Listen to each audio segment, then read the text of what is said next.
He's Hacker. Talk about a fried egg. I lasted about 5 minutes out there. I said, to heck with this. I'll do this in the morning. And I don't have any inside information. The lady that did it, she got in there. She made it happen. And he doesn't shy away from opinion. And I do enjoy drinking cold beer at ballparks. So if that makes me a baseball fan, then I'm a diehard baseball fan.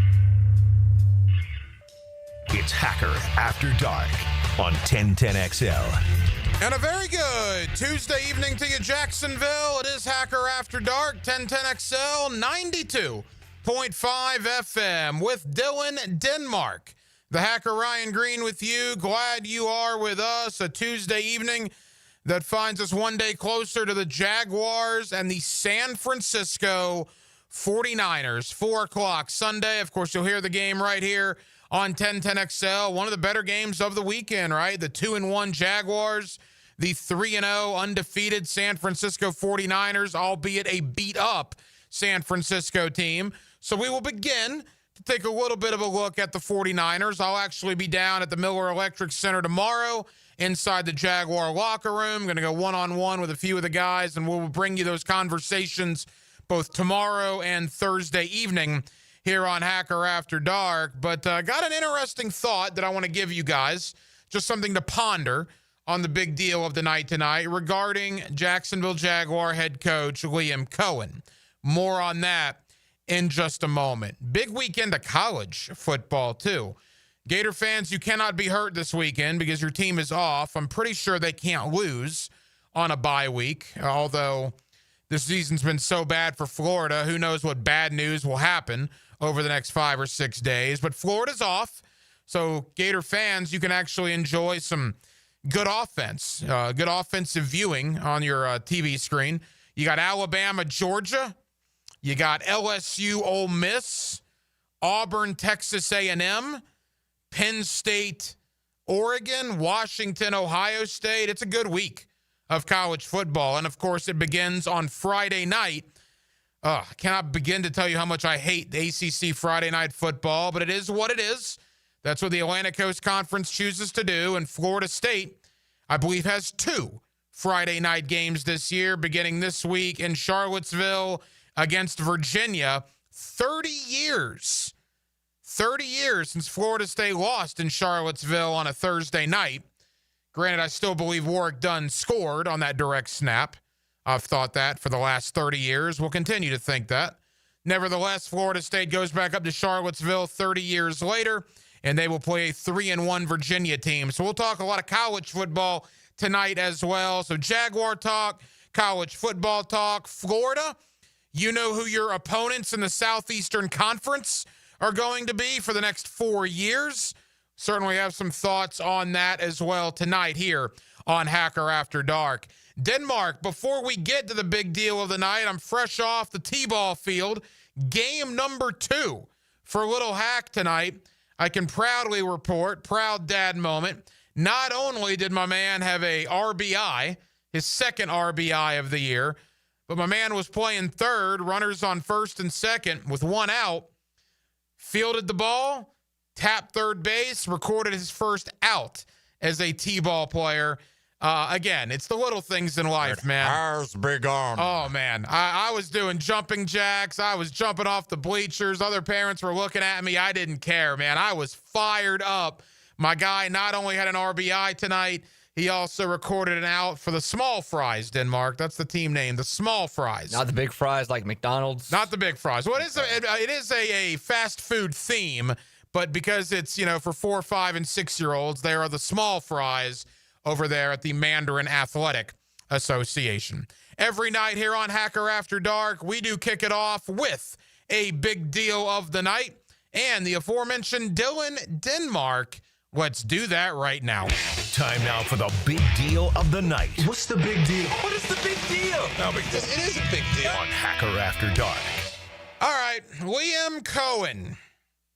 I was thinking about this, and I've thought about it for a while, but it really kind of took center stage earlier today. I did a little research, a little show prep.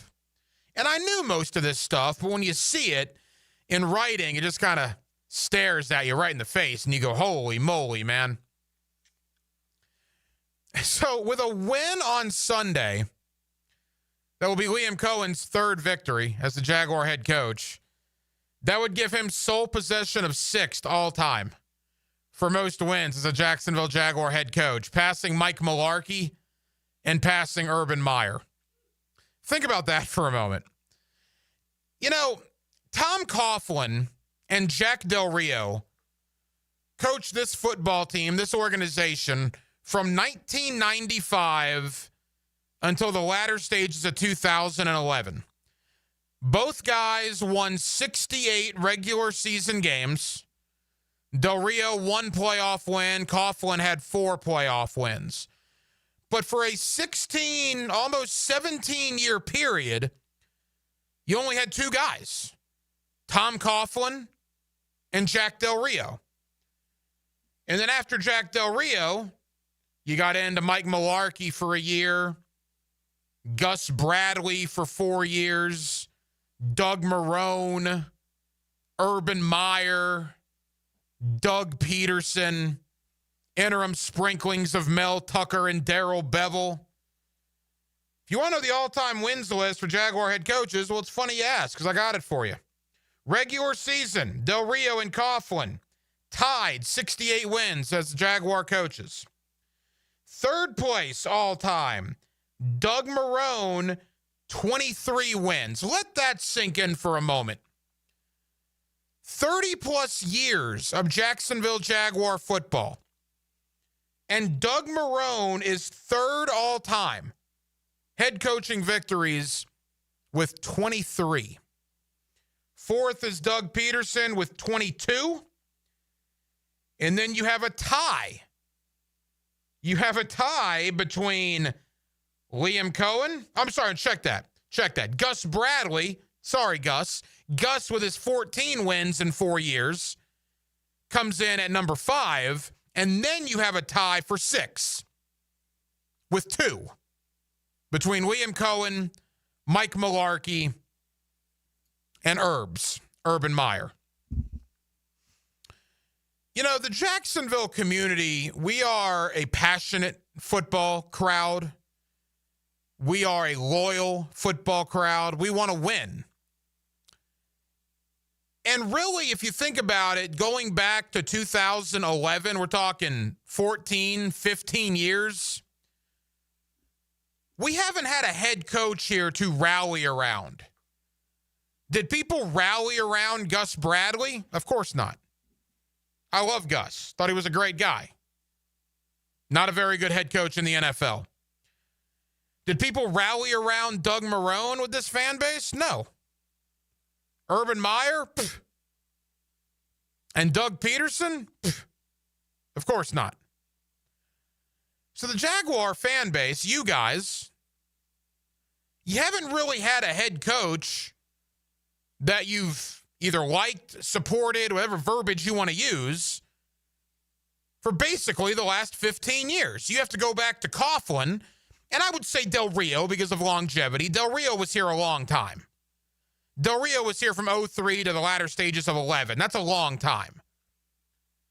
Outside of Coughlin and Del Rio, we haven't really had a guy that I think you, the fan base, has really supported. And with good reason. Why would you? The team has been awful for a majority of the years dating back to 2012. Enter Liam Cohen into the fray.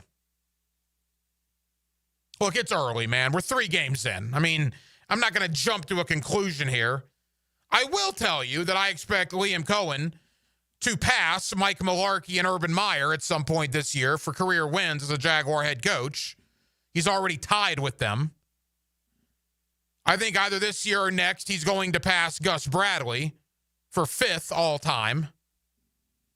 I fully expect him to pass Doug Peterson's 22 and fully expect him to pass Doug Marrone's 23. And after you pass Doug Marrone's 23, Liam Cohen would be 3rd all-time in Jaguar wins behind Del Rio and Coughlin. A 39-year-old offensive mind that's obviously as passionate about the game as you are as a Jaguar fan base. Have you watched any of those videos on Jaguars.com? They just released another Sounds of the Game from Sunday's win over Houston. If that doesn't fire you up, listening to Liam Cohen in the post-game locker room or the pregame locker room, Jaguars.com, you guys are terrific. And kudos to Liam Cohen and the Jaguar brass for letting cameras in there to record the pregame speech leading into Sunday's contest. It's fantastic to watch. Jaguars.com, terrific job. I like Liam Cohen, man. I like his attitude. I like his demeanor. I like the fact that he's not afraid to call things out. I like the fact that he's not afraid to show raw emotion on the field. I like the fact he's got a little saltiness to him. I like the fact he's got a little swag to him, a little bravado to him. Jaguars haven't had that in a long time at the head coaching position. Malarkey, Bradley, Marone, Herb, Peterson. Nothing against those guys, but they just seemingly weren't good fits here. None of them. When you go from 2011 to 2025, and the best coach in that 14-year period has 23 wins, which is Doug Marone, that is a problem. That is an indictment on guys that have been the head coach here for the last 15 years until Liam Cohen arrived. Early, 3 games in. But I get the feeling that Liam Cohen is going to be here for a while, that you guys are going to rally around him like you did Coughlin and to a lesser extent Del Rio. I get the vibe that Cohen is going to be much more Del Rio Coughlin to this fan base than Bradley, Malarkey, Marone, Herbs, and Peterson. I like the direction. I like it a lot. Jaguars 2-1 on the year. Mark me down as a Liam Cohen fan for what I have seen to this point. Your thoughts on Liam Cohen? 641-1010. Hit me up on the text line. Designed by Lifetime Enclosures. I'd love to hear your feedback 3 games in, what you think of Liam Cohen. We'll ask Mike Draco what he thinks. D-Rock, ESPN.com. Let's talk about the 2-1 Jacksonville Jaguars. Let's talk Cohen. Let's talk Trevor Lawrence. Let's talk a little Brian Thomas Jr. Let's look back on Houston. Let's look ahead to San Francisco. Mike Draco, we lovingly call him D-Rock, ESPN.com, joins me next right here on Hacker After Dark. From the huddle to the perfect spiral. We invite you into the lab so that you can truly learn the quarterback position. The quarterback whisperer. He shares his insights Friday mornings on The Drip. Ramped up by George Moore Chevrolet and Tyson Sound and Security on 1010XL. Awaken 180 weight loss. Awaken 180 weight loss. Hacker here. And, you know, when my son got his T-ball uniform, my wife and I got our own T-ball uniforms. Wanted to support the association, wanted to support his team. And I look at the shirt sizes on the uniform sheet. And I said, you know what? I'm going to go with a large. I'm wearing it right now. If you're watching the stream, fits perfectly. You know the last time I was able to wear a large? Years and years ago. I can wear a large now thanks to the great folks of Awaken 180 Weight Loss. It's not a triple XL anymore or a double XL. I'm down to a large, man. And it's because Awaken 180 has changed my life. I needed to drop the weight. If you need to drop the weight like I did, take it from a guy who lost over 100 pounds on this program. Go to awaken180weightloss.com. That's awaken180weightloss.com. Or call 844-346-1800. If I can do it, you can do it. The coaching you get is phenomenal. The program is phenomenal. And the results speak for themselves. Do it today. Awaken 180 Weight Loss. Get ready. Monday Night Football is coming to Everbank Stadium October 6th. And this is a matchup you won't want to miss. Your Jacksonville Jaguars are throwing it back in their Prowler jersey as they take on the Kansas City Chiefs under the primetime lights. Don't wait. Be a part of the action. Get your tickets now by visiting us online at jaguars.com/tickets or call 904-633-2000. We can't wait to see you at the bank for primetime football. PRP treatment is kind of the thing these days, and in many cases, it eliminates the need for surgery. This is Sheridan Tootin, and my experience with PRP from Southeast Orthopedic Specialist has been nothing short of great. I'm really feeling much better now. Ask your Southeast Orthopedic Specialist doctor about PRP treatment. This is Dr. Kevin Murphy with Southeast Orthopedic Specialists, where athletes are treated like pros. Relieve pain and get back to life. Southeast Orthopedic Specialists. It's about the hunt. Captain Kevin Favor here with Captain Kirk and Jeff Loggeman. We take you from the water to the woods. On the Nimnit Outdoors Show. Presented by Duck Rooter Plumbing, Septic, and Air Conditioning. Let's go to the woods, y'all. Saturday mornings from 7 to 10 on 1010XL. Jags fans, this one's for you. If you've got MyGate rewards, you're already in the game.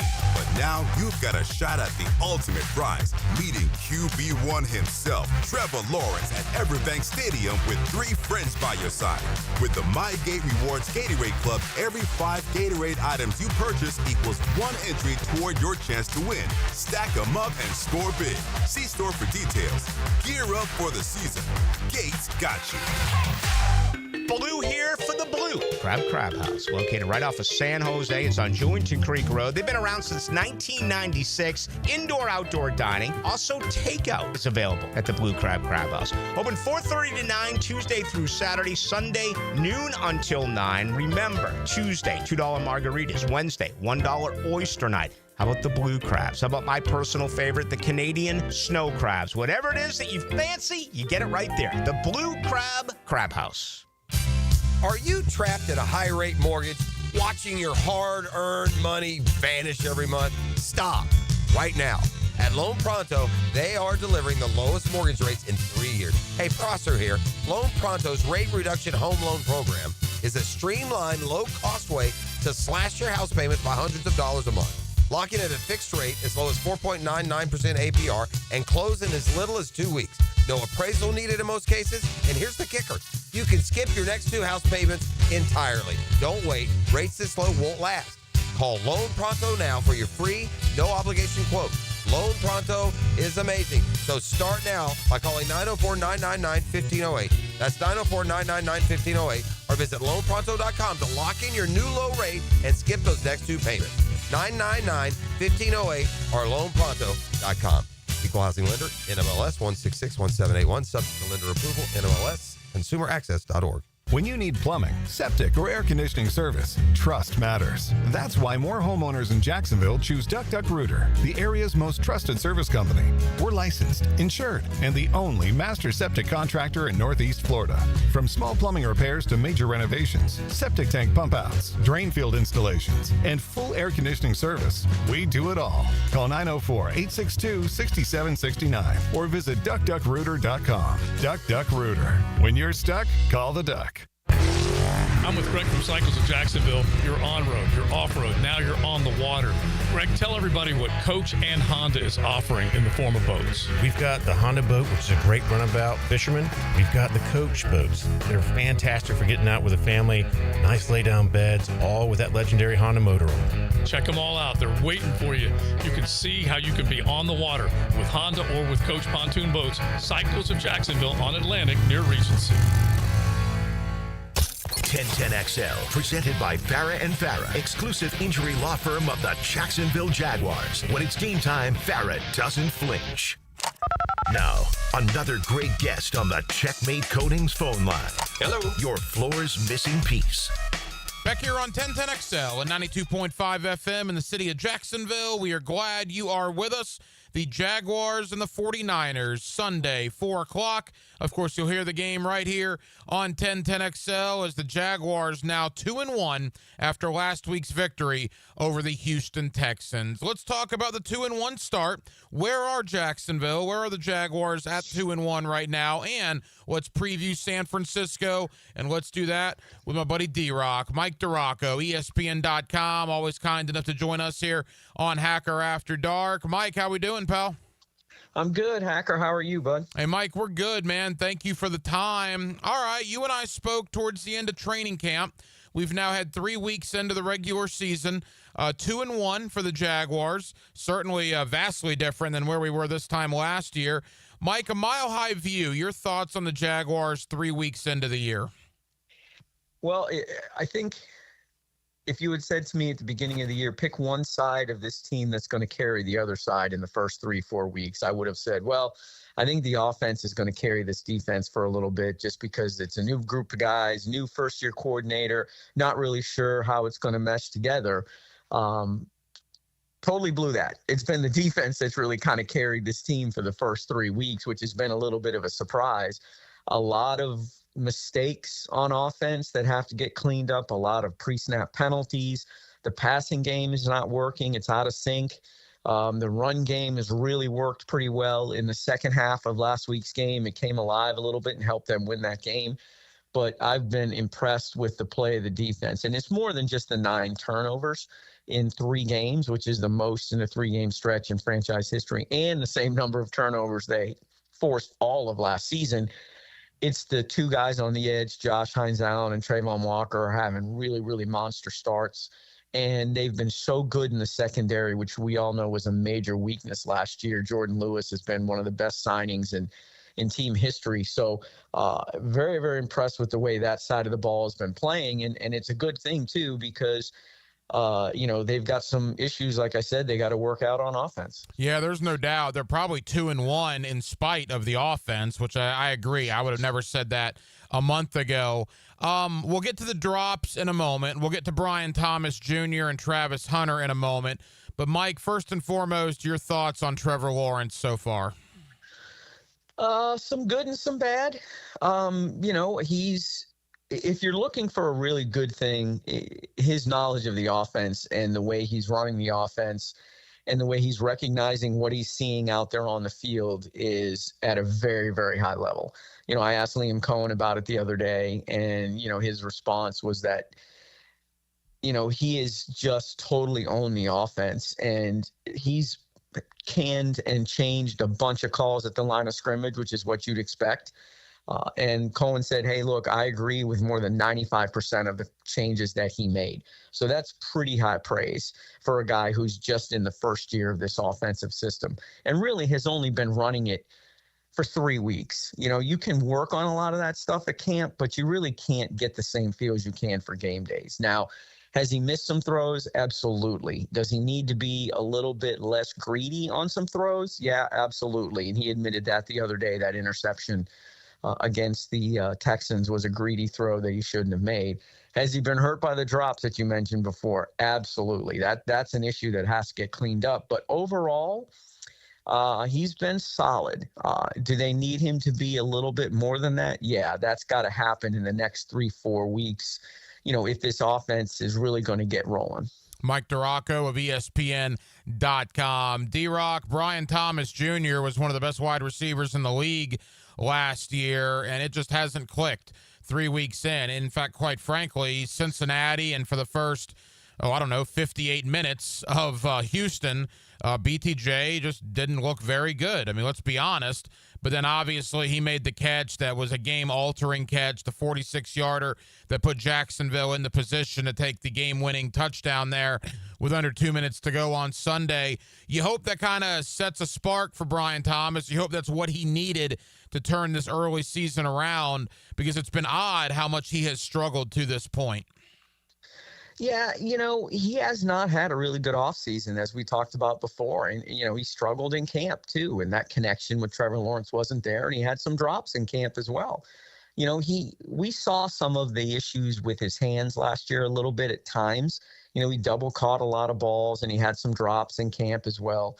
But he really came on in the second half of last season. So if you're the Jags, I think that's what you're hoping for, is that, he shakes this off and then he starts coming alive the way he did last year. Now, I think that long catch and run could be the thing that kind of shakes him out of it, because that's really the first impact play he's really, really made in the passing game anyway. He had the rushing touchdown, and after that run, I don't know how many people saw it, but he fired that football into the side of the stands, man. He was fired up about that. And you could just tell listening to him in the locker room after the game, His attitude was different. His voice was stronger. He was more confident. So if you're hoping that might have started to snap him out of it, I think, you could be pretty confident that did. But again, he's got to have another good week of practice, and he's got to do it on the field on Sunday against the 49ers. We don't know right now the status of De'Ami Brown. One would think, and again, I want to be perfectly clear here that I don't know this, but my assumption is that it might be some downtime for De'Ami Brown, which means then Travis Hunter would almost have to get more involved in the passing game at that point, Mike, would he not? Yeah, I would agree with that. On both issues there. And look, he needs to be involved in the passing game more down the field too. I mean, everything with Hunter has been short stuff, quick throws, and try and let him shake free, which he did one time. And that was a 21-yard catch the other day. But he's averaging less than 8 yards a catch, which is not what we expected out of the kid when he got here. Now, he's only playing in the slot. They haven't asked him to learn all of the receiving positions because they didn't want to overload him. And, that kind of limits a little bit of what they can do with him. But certainly he needs to be a bigger part. And the problem with that is he needs to be a bigger part of the defense as well, because he is a really, really good corner. The stats don't show it. Like a lot of times when you have a corner that's playing really, really well, there's not going to be a ton of stats there. I go back to Sauce Gardner's rookie year. Like if you looked at the stats, you would go, yeah, I guess he had an okay year, but he was fantastic for the Jets. So, I think there'll be some more work for Parker Washington too. I think we'll see him involved at the level that we saw this past week. And, Tim Patrick is going to have to step up a little bit and make a play. And he had a nice catch and run the other day. But, the run game's got to get cranked up again as well. But really need to see Travis Hunter make some impact plays. And it's going to be interesting how they mix that around with him on defense, because I think if we all looked at it objectively, he's far, far better defensively as a corner than he is as a receiver at this point right now. Now, that may change in a year or two, but right now his best position is corner. So they're going to have to try and figure out how to work him in on offense without it certainly being a drain defensively. A couple more from Mike Draco of ESPN.com. D-Rock, contract years can be high motivators, and you look at two guys on this team, Travis Etienne on offense, Devin Lloyd on defense, both in the final year of their contract here in Jacksonville. And Mike, both guys have been borderline fantastic 3 weeks into the year. Oh, without question. The best I've seen Devin Lloyd play. And Etienne, I think we talked about this before. I was a big Etienne guy throughout the entire offseason. They never shopped him. They were not interested in trading him. It just never made sense to get rid of the guy that was a much, much better fit in this offense, I think, than Tank Bigsby was. So I'm not really surprised by what Etienne's doing, because he had a great offseason. And he's busted some really key runs for this team, and he's had some ball security, or he hasn't had ball security issues, which is good for the Jags. Lloyd has been, outstanding. And guys always seem to pick it up in a contract year. So there's a part of me that wonders, okay, how much of that plays a role here? But he's leaner than he was last year. They, asked him, he was one of the guys they asked to bulk up last year, which made no sense. And now he's leaner. And he seems to be, for the most part, in the right place at the right time. And he's made some key tackles. And obviously he picked up the fumble the other day, which was a critical turnover for the Jags. So they figured out a way to have him be effective, and kudos to this staff, because the last one certainly couldn't figure it out. Mike, you've covered a lot of head coaches in your time on the Jaguar beat, and certainly other head coaches down in Gainesville when you were doing the Gators and whatnot. And I'm curious your thoughts about Liam Cohen. Every time that guy has a press conference, I get more impressed. There was one on Monday where, coaches are required to talk to the media, but they don't have to go as in-depth as Liam Cohen did, because he was asked about scoring that touchdown with Etienne, in the fourth quarter against Houston. And he basically laid out his entire thought process for us. And I was just like, wow, we would have never gotten that from Urban Meyer, because he was aloof. Doug Marrone, probably the same thing. I don't think Doug Peterson would have gone as in-depth. And Cohen not only does that, but you can tell when he's upset, he's going to let you know he's upset. I find every time I hear Liam Cohen speak that I like the guy more and more. What's your thought there? Yeah, I'm on the same page with you on that. It is great when you ask a head coach a question, and not only do you get the answer to your question, you get context, which is invaluable for everybody. And you're right. He will tell you, there's no filter there, no filter, and that doesn't mean he's ripping guys or whatever, but he'll say that exactly what he's thinking, and he says exactly what he means. It's, you mentioned all the coaches I've covered. I put him up there with Billy Donovan, the former Gator basketball coach. Of all the guys I covered down in Gainesville, Billy was the best for the same reasons. Answered the question, gave you context, and didn't hide what he was feeling at all, and didn't hide his thoughts at all. And Liam Cohen is right up there with him. And I hope it doesn't change. Sometimes guys get a little more guarded. He hasn't been burned yet. So that's an interesting thing to kind of keep an eye on. At what point does all of this openness burn him a little bit, and then how does he react? But for right now, he's the best that's been here in Jacksonville since I've been on the beat in terms of context and answering questions and being willing to do that. Mike, we got 2 minutes as we turn to San Francisco quickly. The Jaguars, I believe, are 4-15 in their last 19 West Coast trips. They're playing a 49er team that's undefeated, but a 49er team that's obviously banged up. No George Kittle, no Nick Bosa, no Brandon Ayuk.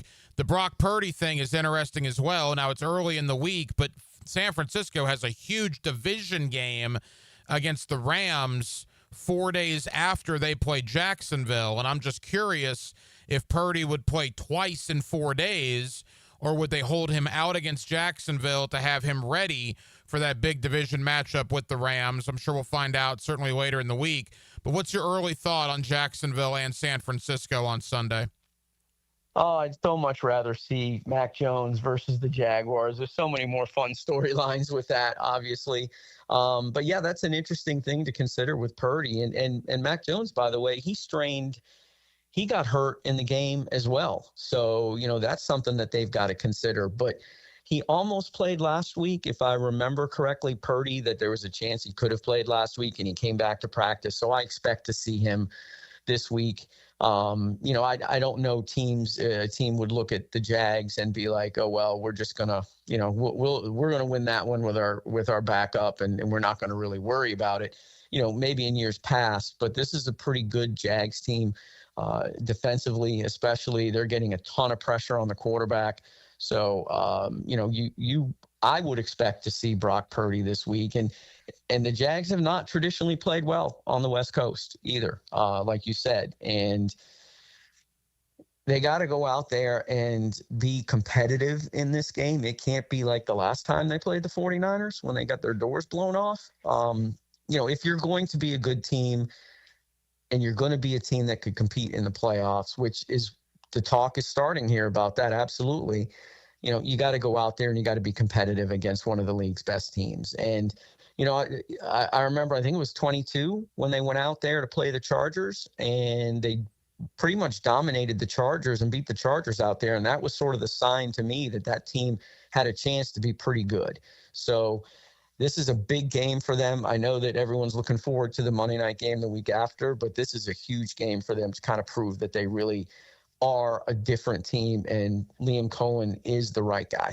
Mike, what do you have coming out on ESPN.com as week 4 approaches? Yeah, I'm working on a story about the offense. I asked Cohen about, hey, when did it really start clicking in Tampa Bay last year? And he said probably after week 4, because you're still trying to figure out what everybody's good at, what you guys are good at collectively.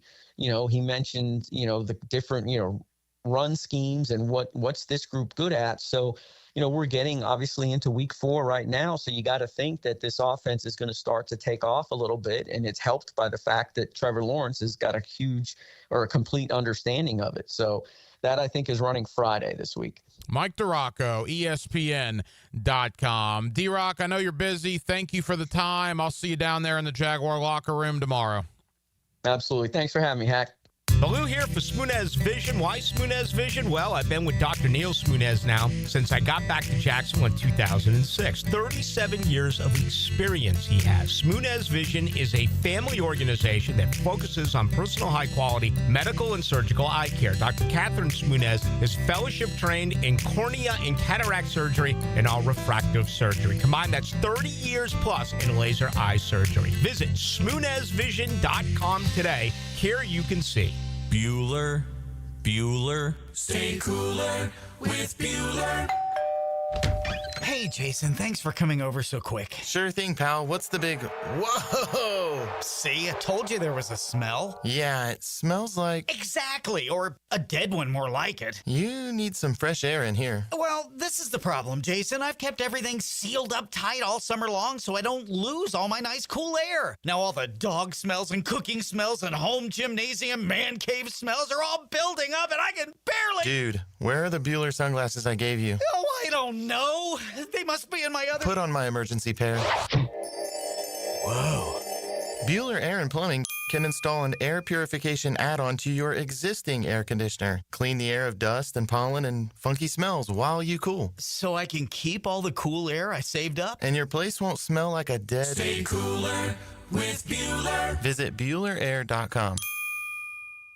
We know what to look for. We go right to the source, the connections. But yeah, we go directly to the source. Dan and John Lupo at Beard's Diamonds talking about what it means to be a direct diamond importer. We do a lot of business out of India. We do a lot of business out of Antwerp, Belgium, Israel, Africa as well. We will do whatever it takes to get the stone that the customer wants at the best price guaranteed. So every diamond at Beard's is hand-picked and brought in with no third-party markups. And so with no commission salespeople and no Wall Street quotas, Beard's can price every diamond for less. If they've been shopping, which we encourage, and then come to us, and they're kind of, at first, they're like, oh, why is this $5,000 or $7,000 less? Best value guarantee, best selection guarantee, best experience, bar none, guaranteed. From Jacksonville's locally owned Diamond Powerhouse. The family, the relaxed atmosphere, and we're there for each other. It gives us a big advantage being local, and we love Jacksonville. The money stays in Jacksonville, by the way. Beard's Diamonds in St. John's Town Center and online at beardsdiamonds.com. Florida Gators football on 1010XL is driven by Randy Marion Cadillac of Jacksonville. Renewal by Anderson Custom Windows and Doors. And the law firm of Farah and Farah. Get Gators play-by-play on 1010XL. Hacker here. And this past week during the fifth quarter, I had a listener come up to me and say that my story about Awaken 180 weight loss, my journey with Awaken 180 weight loss, had inspired them. And they made the call to Awaken 180 weight loss. They were beginning the program that they hoped would change their life, much as it has changed mine. Awaken 180 weight loss has changed my life for the positive. And I love that I can tell people about Awaken 180. If you need to lose weight, like I certainly needed to, and if my story inspires you to make the call, it'll be the best call you will ever make. It's the best weight loss program I've ever been on. The coaching you get, the guidance you get is absolutely spectacular. Take it from somebody that lost over 100 pounds on Awaken 180 weight loss. If it's time for you to regain control of your life, go to awaken180weightloss.com. That's awaken180weightloss.com or call 844-346-1800. Guys, if I can do it, you can do it. Awaken 180 weight loss. 1010XL, presented by Farah and Farah, exclusive injury law firm of the Jacksonville Jaguars. Focused, fueled, fearless, Farah. Hacker After Dark on 1010XL. Yes, it is. Glad you're with us. We'll do a little Jaguar X's and O's with the coach, Mark Duffner. That comes up towards the top of the 9 o'clock hour. Talk a little college football later on in the 9 o'clock hour. Jesse Simonton's been covering college football for years. We'll talk about Florida, Florida State, and a big weekend upcoming in the Southeastern Conference. NFL. Well, there's a lot of stuff going on around the National Football League today. Let's begin in the AFC South. Did the Jaguars break the Houston Texans? Well, they're 0-3. Chauncey Gardner-Johnson, the former Florida Gator, I believe played 65 of a possible 70 snaps for them on Sunday. And they release him on Tuesday. Flat out released in Houston.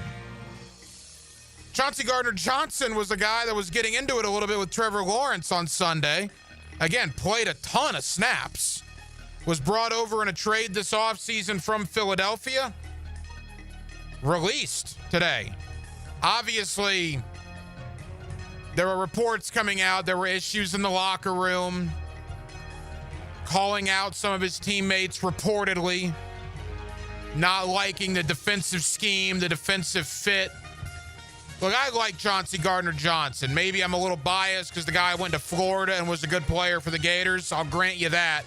I like him, but I've seen a lot of Jaguar fans tonight say, hey, James Gladstone, go get Chauncey Gardner-Johnson. I would pump the brakes on that. Pump the brakes on that. Where are you going to play him? You're going to take Eric Murray off the field? You're going to take Dewey Wingard off the field? You're going to take Antonio Johnson off the field? You got to think about that. And also think about this.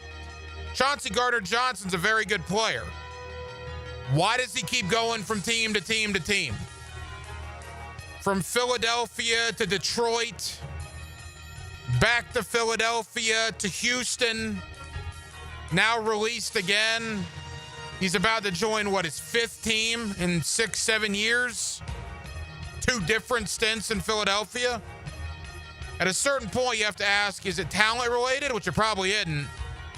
Is it something else? Which it probably is. I would personally stay away from Chauncey Gardner-Johnson. That's just me. The Tennessee Titans trade Jarvis Brownlee, one of their corners, a guy that played pretty well for them, to the New York Jets today. Brownlee and a 7th to New York. In exchange, the Titans receive a 6th. That is on the same day where Brian Callahan, the head coach of the Titans, relinquishes his play calling duties. Brian Callahan is not going to last the year in Nashville. He is as good as gone, unless something drastic happens. And think about what happened today. The Titans hired Brian Callahan to be an offensive mind, to be a guy that comes up with innovative ways to reestablish that offense. They drafted Cam Ward to work with Brian Callahan. And now you strip him of his play calling duties, which is what happened. I don't think Brian Callahan gave those up voluntarily. He was told, you're not calling plays anymore. He's as good as gone. Tennessee's just waiting at this point. 20 games in for Callahan in Nashville. They're 3-17. The Titans are in football purgatory right now. Welcome to the club. The Jaguar fan base can give you a tour. Although we've been paroled, it looks like. You guys might just be entering. Enjoy your stay. We know it very well here in Jacksonville. The Jackson Dart era of New York Giants football will begin this week. Russell Wilson benched. Jackson Dart, the first-round rookie from Ole Miss, is in. NFL's funny, right? Russell Wilson can throw for 400 yards against Dallas. He then looks like, well, how can I say this? He looked bad. How about that? He looked bad against Kansas City. Gone. Benched. Jackson Dart is in, and he will start his first game for the New York Giants this upcoming week. Also, you look at the Week 4 schedule. How about Sunday Night Football? Green Bay at Dallas. Whew. Micah Parsons returns to Dallas. How good will that be, right? Looking forward to that. Wasn't long ago, about a month and a half ago, he was a Dallas Cowboy, right? Comes back as a Green Bay Packer. That should get a lot of press attention as we enter Week 4 of the National Football League. And finally, second year in a row, Tampa Bay is going to go extended period of time without future Hall of Famer Mike Evans. Mike Evans, who's had over 1,000 yards receiving in each of his, 10 NFL years. Missed a lot of time last year, I believe, with a similar injury. I believe it was a hamstring issue last year for Mike Evans. It's a hamstring issue again this year for Mike Evans. Reports are he could miss 3 to 4 weeks. So Tampa Bay at 3-0, but they're injured, man. They've lost a lot of offensive linemen, and now they lose Mike Evans for the next month with a hamstring. More on the NFL coming up in less than 20 minutes. Our Jaguar X's and O's feature with the coach, Mark Duffner. Coming up next, into the world of college football. The Florida Gators know who they're playing next year, know who they're playing in the conference for the next 4 years. I think the SEC actually did them a break next season. We'll talk about it. Maybe the bigger question, who will be coaching the Florida Gators during that schedule in 2026? That's next on a Tuesday night. We're glad you're with us right here in the city of Jacksonville. It's Hacker After Dark. Wherever you go, there we are. I know. I checked online. 1010XL is on your smartphone and tablet. Download our free app for all devices and take us with you around Duval and around the world. Did you know that for every inch of rain on a 2,000 square foot roof, 1,500 gallons come off the eaves of the roof? Call Clearwater Seamless Gutters and Drainage, and we'll design a plan using our Clearwater Seamless Gutters, and we'll connect those gutters to a Clearwater drainage system to solve your erosion and standing water issues. Clearwater Seamless Gutters. We can't sing a lick, but we sure are good at gutters. And drainage, too. SeamlessGuttersJacksonville.com. You've got a circle of friends, right? Well, how about a circle of beer? All your favorites like Bud Light, Bud Heavy, Mick Ultra, or Natty Light. It's all there in the cold case at Circle K. Probably one right around the corner right now calling your name. Slide on in to a Circle K. It's the Gator Podcast Channel with Frank Frangie and me, Dan Hicken, on all things Gators. Hacker and Denny Thompson have Gator Bites, and you can find them wherever you find podcasts or at 1010XL.com. Presented by Southeast Orthopedic Specialists. The best value for golf in Jacksonville remains Cimarron. Totally reestablished with new tee boxes, improved fairways and greens. Also a brand new restaurant with indoor and outdoor settings and live music. Join the Wild One loyalty program online at Cimarron Golf. When's the last time you played Cimarron? Cimarron Golf Club on 210, the Wild One. September is Prostate Cancer Awareness Month, so here's a reminder to get screened. Ackerman Urology has 4 convenient locations to help you put your prostate health first. Guys, don't put this one off. Visit AckermanUrology.com. Instant Keys. You don't have to go to the dealer. Instant Keys comes to you. For lost or broken keys or nearly any make and model of vehicle, call 722-1111 for Instant Keys locksmith service. Looking for a vacation from the ordinary?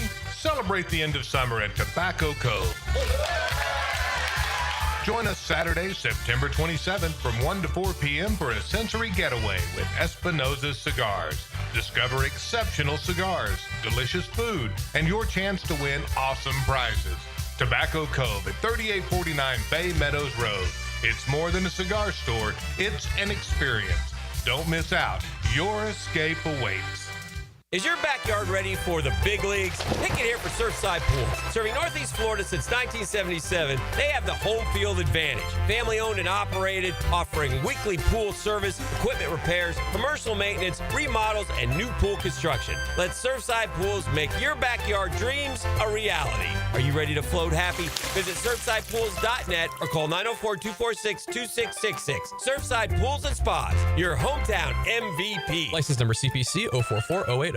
At the First Coast YMCA, you'll find much more than just a gym. We offer many ways to help you become more active, reach your weight loss goals, and find your inner strength. Membership at the Y includes state-of-the-art facilities, a huge variety of fitness classes, and programs for all ages. It's easy to join the Y since it's affordable for all incomes. The Y is a great place to make connections and experience something new.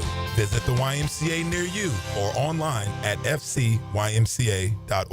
Join Jim Furyk and other legends of the PGA Tour for the Constellation Furyk and Friends, presented by Circle K, October 3rd through 5th at Timuquana Country Club. Catch the new community concert series on the 17th hole after play, featuring country artists Low Cash and Love and Theft. Public parking is free with complimentary tournament access for military, courtesy of ViStar Credit Union. Get tickets now for the Constellation Furyk and Friends, presented by Circle K, starting at just $25 at Ticketmaster. Hey, David again here with Royal Pet Services. It's that time of year when rodents start making their way into our homes. Layson, tell them what they need to get in. A quarter-size hole. That's right. That's all they need. Hey, tell them where to go for a free attic and exterior inspection. Visit RoyalPetServices.com. 1010XL, presented by Farah and Farah, exclusive injury law firm of the Jacksonville Jaguars. Still, present, ready. Farah doesn't flinch. Hacker After Dark on 1010XL. Yes, it is on a Tuesday night. Jacksonville, Florida. Hacker After Dark, 1010XL and 92.5 FM. Earlier this evening, the Southeastern Conference released schedules for their football programs, at least conference schedules for the next 4 years. We know who is going to play who. We don't know exactly when. That'll come down the line. But most importantly, we know who is going to play who. Now, for the Florida Gators, obviously the biggest question here is who is going to be the coach beginning next year, because I think we can all agree, barring something very, very, very unforeseen in the next month and a half to 2 months, it will not be Billy Napier. But whoever the coach is next year will inherit this schedule in 2026. Now, let me just make it as simple as I can. It's actually pretty easy. The SEC tonight laid out the conference slate for the next 4 years for each of its teams. You have 3 opponents that you're going to play every year. You will then play home and home over a 4-year period with the other 12 SEC teams. The idea is that you will visit every stadium in the Southeastern Conference over a 4-year period, and you will have every team visit you over that 4-year period, which is kind of cool, actually, because how many years went by that Florida didn't play Mississippi State or Alabama or Arkansas or any of those teams? Well, that will no longer be the case. You're going to play each of those teams at least twice over the next 4 years. So for the Gators, these 3 opponents you're going to play each of the next 4 years. Your common opponents, Georgia, obviously, South Carolina, and Kentucky.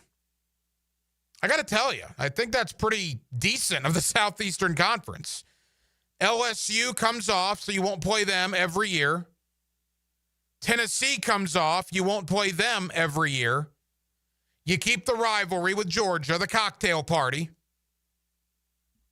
which, by the way, this is the last year of the cocktail party in Jacksonville until 2028, right? 2026 and 2027, Atlanta, Tampa, and then back to Jacksonville in 28. I know that'll be a bigger topic as we get closer to it, but this will be the last Florida-Georgia game here for 36 months while the Stadium of the Future is being built. But the Florida-Georgia game will remain as a yearly game.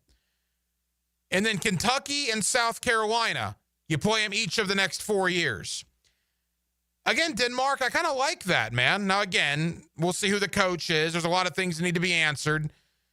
But if you have to play 3 teams, you could have drawn 3 much harder teams than Georgia, South Carolina, and Kentucky, could you not? Oh, 100%. I mean, they tried to do proximity and parity because, I mean, Florida's not playing LSU permanently in the next 4 years, and Alabama's not playing LSU permanently for the next 4 years. So there's a lot of rivalries that us college football fans are used to, when they had divisions that have went away. But yeah, Florida's schedule next season, compared to what they have right now and last year, seems very doable. Yeah, now 9 conference games. Remember, they're going to 9.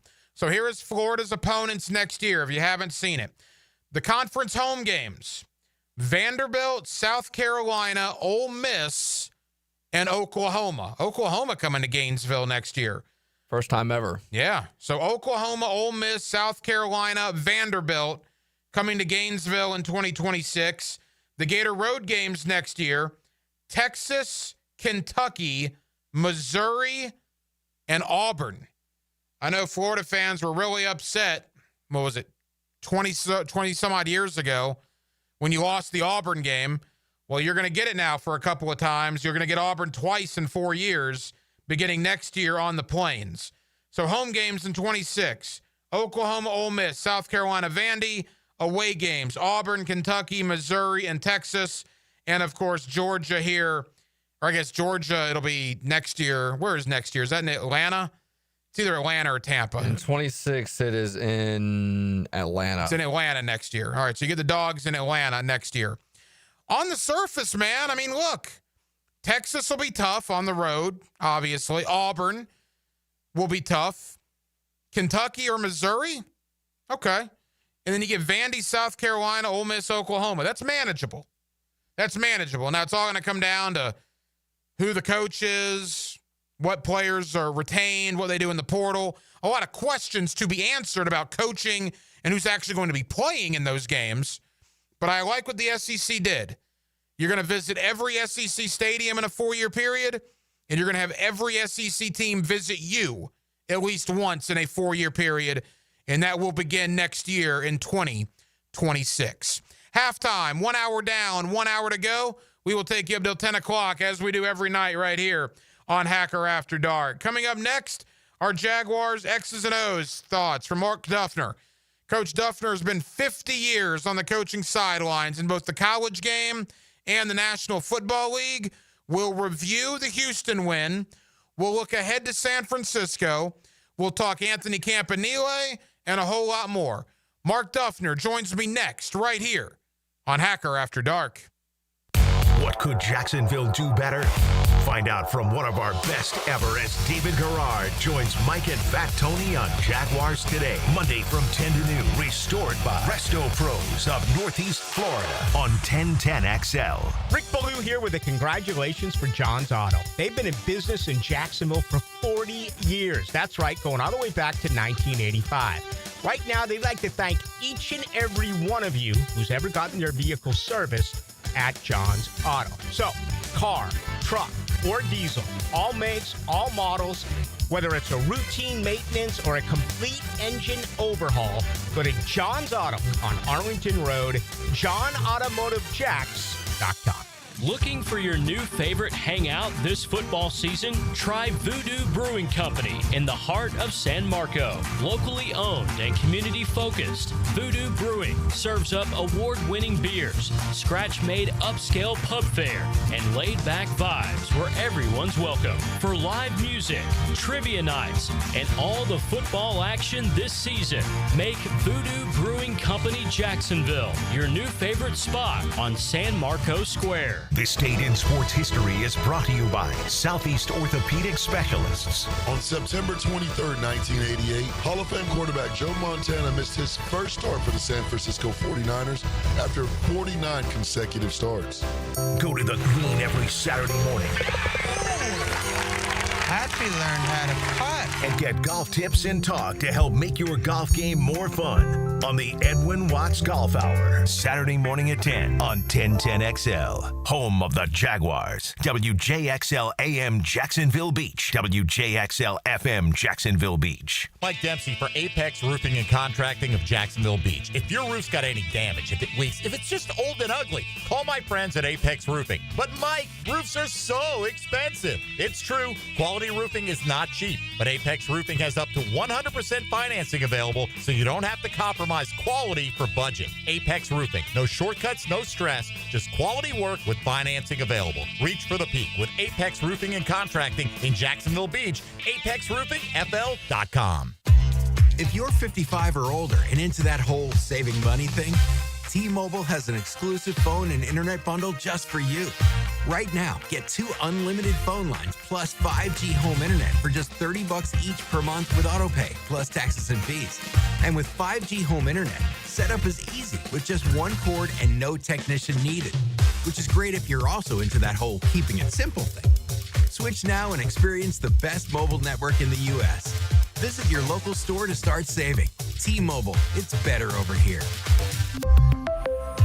Based on analysis by Ookla Speed Test Intelligence data Q4 2024 to Q1 2025. Ookla trademarks used under license. Unlimited on our network. Customers on voice plan may notice speeds lower than other customers and further reduction if using more than 50 gigs a month due to data prioritization. Video streams and SD on this plan. Home internet pricing after $20 a monthly bill credit plus $5 per line without autopay. Debit or bank account required. See 5G device coverage and access details at T-Mobile.com. Prosser here for Lifetime Enclosures and Lifetime Flooring. Football season is finally here, and with that, hopefully comes cooler weather. And if you've been wanting to upgrade your outdoor living space and just haven't pulled the trigger, you should call the experts at Lifetime Enclosures right now.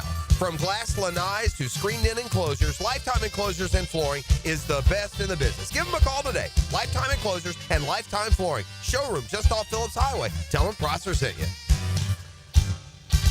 Lucas Tree Service is a certified arborist and a local family-owned business with over 45 years of experience. They specialize in tree removal, trimming, and stump grinding for both residential and commercial properties. Get prepared for storm season and receive top-notch customer service from Lucas Tree Service, 904-241-3533. Online at lucastreeservice.com. Jacksonville Hickens calling it. Checkmate Coatings, my MVP. Tough, slick floors that dominate any space. Checkmate Coatings, your floor's missing piece. 1010XL, presented by Farah and Farah, exclusive injury law firm of the Jacksonville Jaguars. When it's game time, Farah doesn't flinch. Now, another great guest on the Checkmate Coatings phone line. Hello. Your floor's missing piece. Back here on 1010XL and 92.5 FM in the city of Jacksonville, we are glad you are with us. The Jaguars and the 49ers, Sunday, 4 o'clock. Of course, you'll hear the game right here on 1010XL. The Jaguars 2-1 on the year, coming off that victory against Houston. They will go out west, where they have not had a lot of success traditionally. They're 4-15 in their last 19 trips to the Pacific time zone. Let's talk about the Jags' 2-1 start. Let's look ahead to San Francisco, and let's do that with the coach, Mark Duffner. 50 years of coaching experience in both college and the National Football League, and Coach Duffner is always kind enough to join us here on Hacker After Dark. Coach, how are you, my friend? I'm doing great, Hacker. How about yourself? Hey, Coach, we're good. Thank you so much for the time. And coming off a victory over Houston, there were certainly a lot of flaws. It was a far from perfect game. But to find a way to win a game like that, Coach, I think did wonders for this young Jaguar football team. Oh, heck, I fully agree with you. I mean, that's the positive thing that came out of the game is they continued to be relentless in pursuit of the win and found ways to win it, even though, as you said, everything wasn't perfect, and it's never going to be that way. But I was so impressed with, again, especially the defense and the way that they, rallied to make plays, got the ball off of people late in the game when a lot of teams would have maybe folded. All they did was go out and make plays and then put the offense in position to win the game, and they did that too. So, I mean, across the board, a great team effort, especially in the fourth quarter where they just said, hey, we're not going to be denied, and their play proved it. You're a defensive guy, Coach. That's your bread and butter. And in 2 of the 3 contests this year, the Jaguar defense has been almost spectacular. They had the one blown coverage against Houston, but aside from that, I mean, they were very, very good. Anthony Campanile, are you impressed with the job he's doing 3 weeks in? Oh, absolutely. I mean, part of the keys to great defense is that, you limit the opponent's explosive plays, which he's done a great job with across the board, other than the one, whether it was a double move or a bust somehow in coverage. They had the 150-yard pass, but they eliminated explosive plays. And then to lead the NFL in takeaways right now, 7 interceptions, and takeaways are a huge component to victory. I mean, they've done a tremendous job. I mean, they played great backed up defense during the game. They forced 3 takeaways. They had good third down defense. I think Texans were like 27% on third down. They give up 10 points. I mean, they have 2 sacks. The end of the game, the 2-minute end of the game, end of the half was excellent. They had probably 3 or 4 3-and-outs. I mean, geez, Pete, I think the defense played their tails off. and put the offense in position, put the team in position to win the game. So really impressed with what Anthony and the coaching staff and the defensive players are doing. The coach, Mark Duffner, with us here on 1010XL in Jacksonville. And you look at the two edge guys, Coach, Hines Allen and Walker, certainly a lot of pressure on those guys, and they're playing up to their potential. Hines Allen looks like the guy we saw in 2022 and 2023. He looks very good out there, and I think Trayvon Walker is getting better every single week. No question about it. I mean, early in the game, Trayvon, for example, gets a sack early in the game and really forces himself on their offense early in the game. And then Hines Walker throughout the game, and especially in the, when he gets the ball to be tipped and we get the interception by Anthony. I mean, the Texans felt those two guys. And boy, am I sure glad we've got them, because they really are guys that are game wreckers. They're relentless in their play. Very, very important play by when you have edges like those two guys can present. You've got a lot going for yourself. So that, and then I think you've got to mention Devin Lloyd. I mean, he made some really good tackles in the open field. Very physical play. He gets the fumble recovery. And then Campbell, who struggled in the one coverage play, comes right back to force the fumble. I mean, a lot of great plays. And then when you think too, Hack, about the impact that Jordan Lewis is having, what a great pickup as an addition to the defense. I mean, I think he leads the league in pass defended right now, but I mean, just Johnny on the spot making plays when they need him the most, and that's what's important by your defense. So I again can't say enough about those guys and what their contributions are. Completely agree with you, Coach, about Jordan Lewis, Devin Lloyd. Devin Lloyd might be playing some of the best football of his career right now. The defense was certainly the good part of Sunday. The offense was a struggle. There's no doubt about it.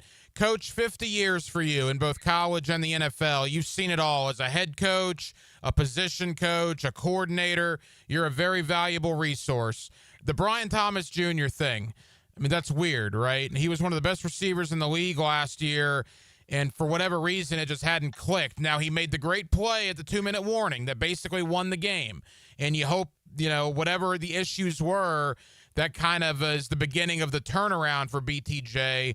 But what's been your thought on him so far this season?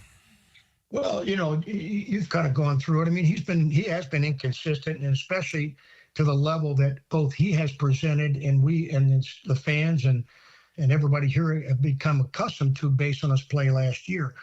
I think that I'm sure the coaches are showing him the plays constantly that he has made in the past, big plays, the clutch plays, the explosive plays, and not talking about them, but showing it to him so he can just kind of get that back in his head. And I'm confident, like he was in a little bit of a funk. We all get in funks.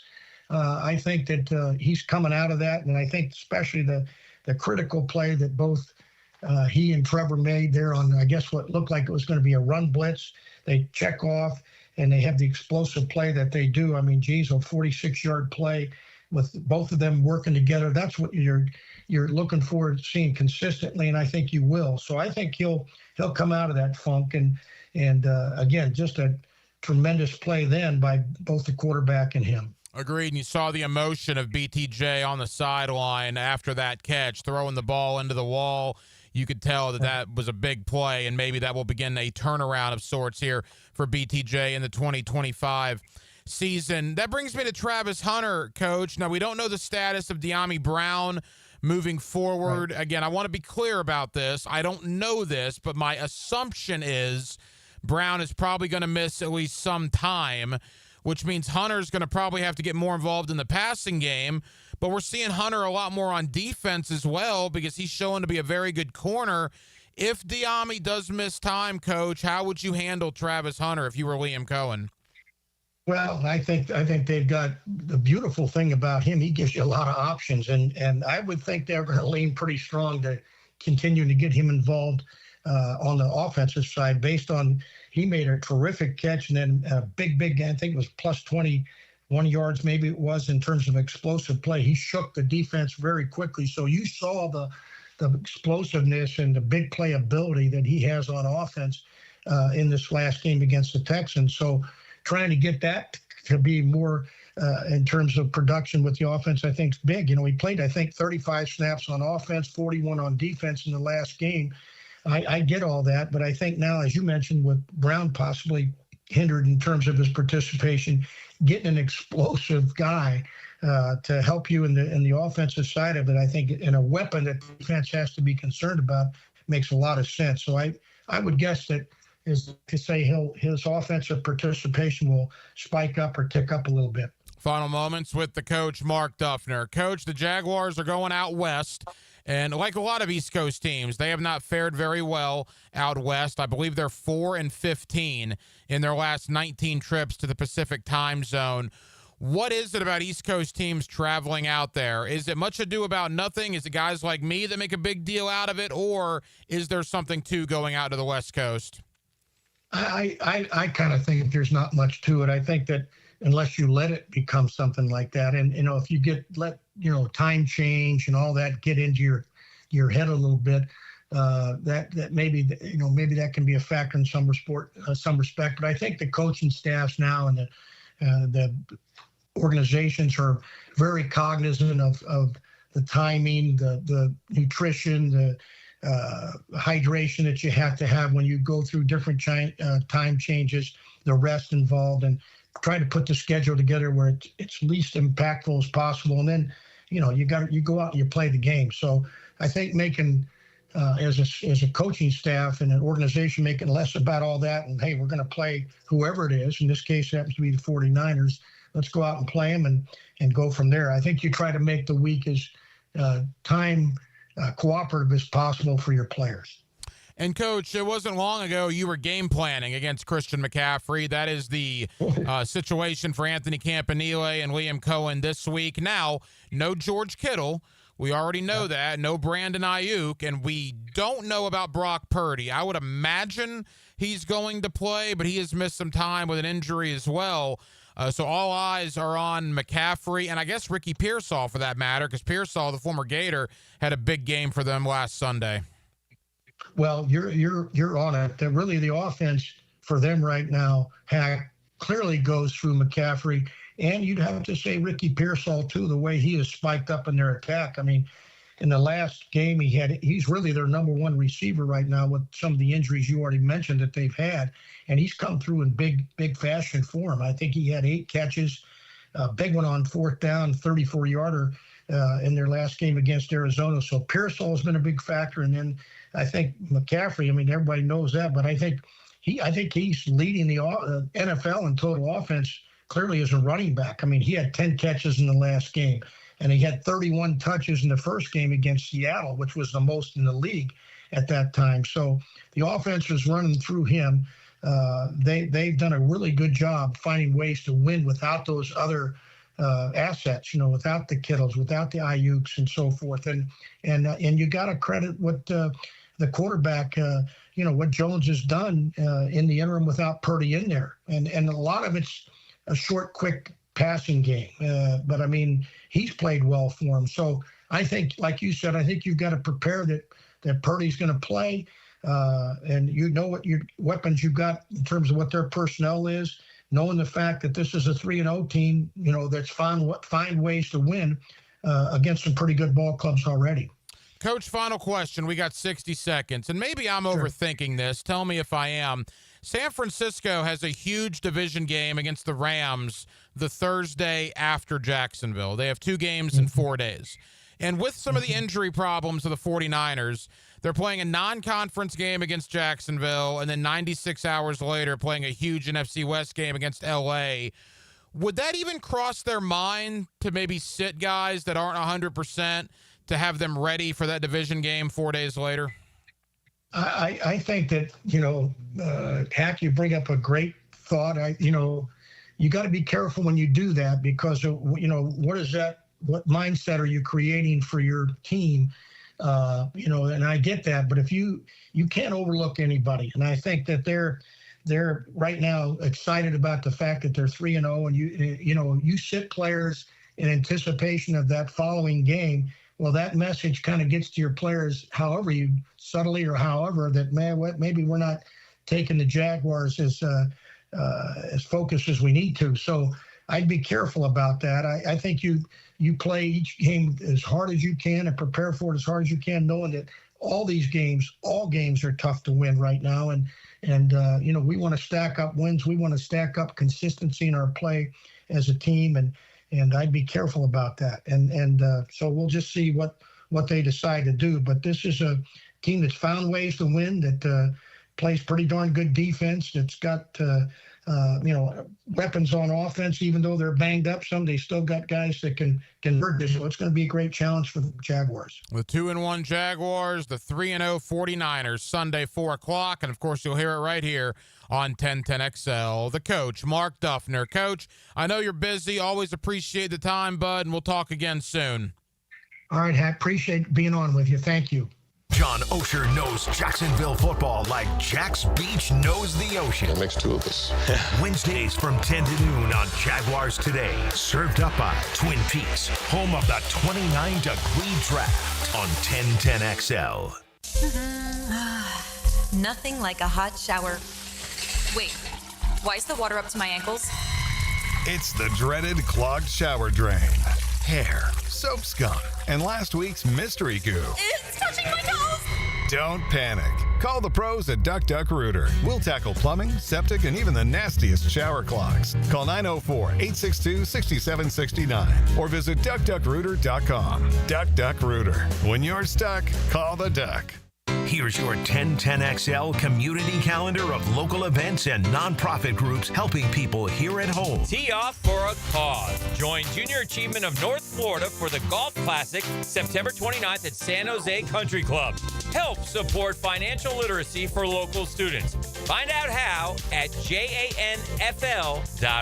Laugh to defeat prostate cancer at the Comedy and Cocktails Awareness event featuring music, food, drinks, and of course comedy.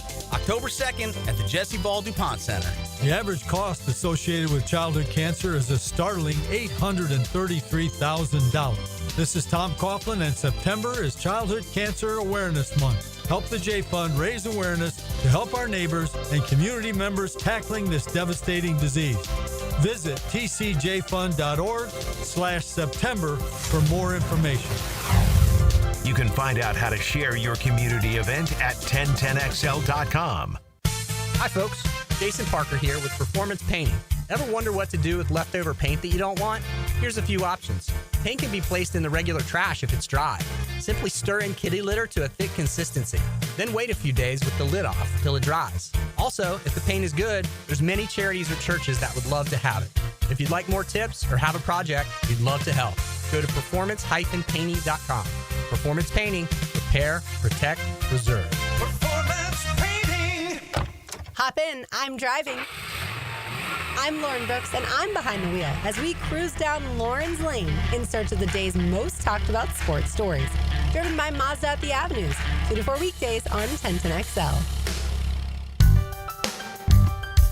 Rick Ballou for Coy Dental. That's right, Carlson Dental is now Coy Dental. Dr. Lee has been practicing there for 9 years, has purchased the company. The Coy Dental team still has the same great dentists and staff. And remember, if you get nervous visiting a dentist, don't. There's never a problem at Coy Dental with light sedation for cleaning and deep sedation for all your restorative needs. Coy Dental, located in Bartram Park. 1010XL is your home for Florida Gators football. Protected by the law firm of Farah and Farah, Randy Marion Cadillac of Jacksonville, and Renewal by Anderson Custom Windows and Doors. Follow every Gators game on 1010XL. Frank Frangie here. TopDressing.com commercials stick with me. They claim to turn St. Augustine grass into championship turf. Well, I'm going to try it at my Jacksonville Golf and Country Club home. You know I'm a golf lover. Top Dressing evens surfaces, promotes growth, repels pests. Staff's white glove, prompt, knowledgeable. My yard transformation starts soon. So visit TopDressing.com and see what all the hype's all about. I'm telling you, I'm in. Call these guys today. Dress your lawn like the pros with TopDressing.com today. With Lee and Kate's Glass, you're gonna see a big difference. Hey folks, it's Frank Frangie for Lee and Kate's Glass. They say you're going to see a big difference, but what does that really mean? It means a live local person on the phone, a smooth, easy process, skilled craftsmen, and excellent customer service all around, with your satisfaction absolutely guaranteed. Visit LeeandKatesGlass.com. With Lee and Kate's Glass, you're gonna see a big difference. 1010XL, presented by Farah and Farah, exclusive injury law firm of the Jacksonville Jaguars. Focused, fueled, fearless, Farah. This is Hacker After Dark on 1010XL. Yes, it is. Hacker After Dark till 10 o'clock right here on 1010XL and 92.5 FM. Jaguars will begin getting ready for the San Francisco 49ers tomorrow down at the Miller Electric Center. I will be down there in the Jaguar locker room tomorrow. Looking forward to being down there. We'll bring you some one-on-one conversations tomorrow and Thursday night right here on Hacker After Dark. I want to get into the world of college football in a moment. Jesse Simonton, who's covered the college football game for years, he joins me in less than 15 minutes to talk about, well, basically the epic disaster of this 2025 Florida Gator football season and what is next for the Gator football program.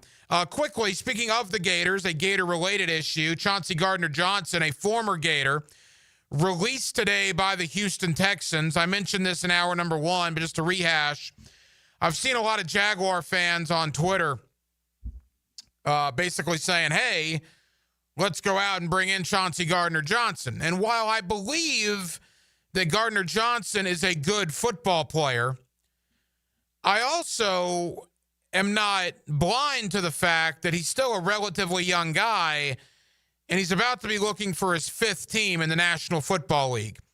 A few years in New Orleans, then to Philadelphia, then to Detroit, then back to Philadelphia, traded to Houston, and then released today. Look, I get the name value. I get that he's a former Gator. I get that he's probably a decent football player.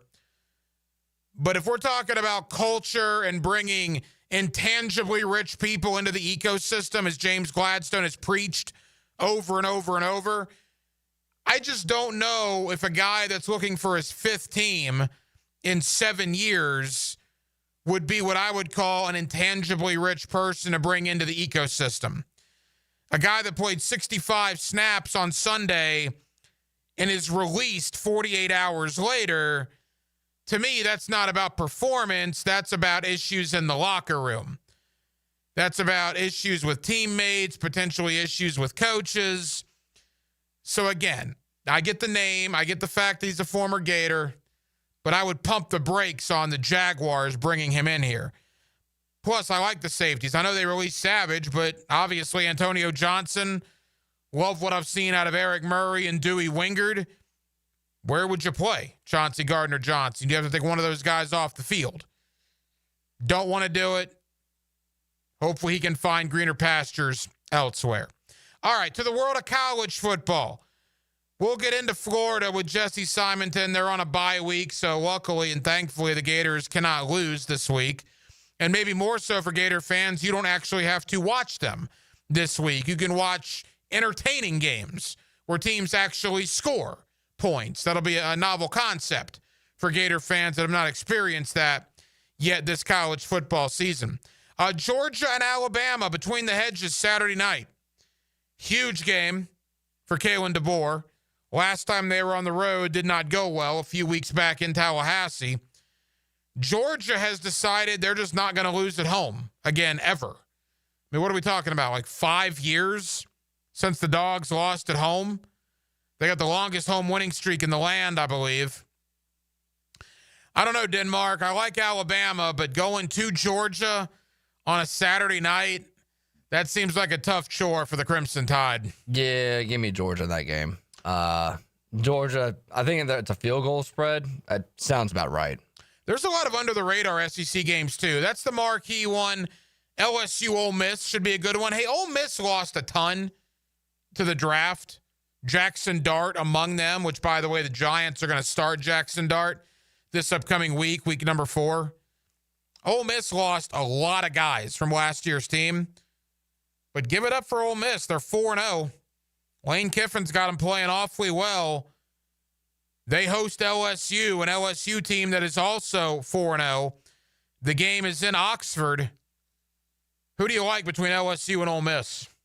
I probably lean LSU. Who's the home team? I believe Ole Miss is. Okay. Yeah, I still lean LSU, but you're missing the big story in this matchup that you probably may or may not have seen. What's that? So you know Weeks, number 33, the linebacker for LSU. Oh, the guy that got targeting against Florida last week. Yeah.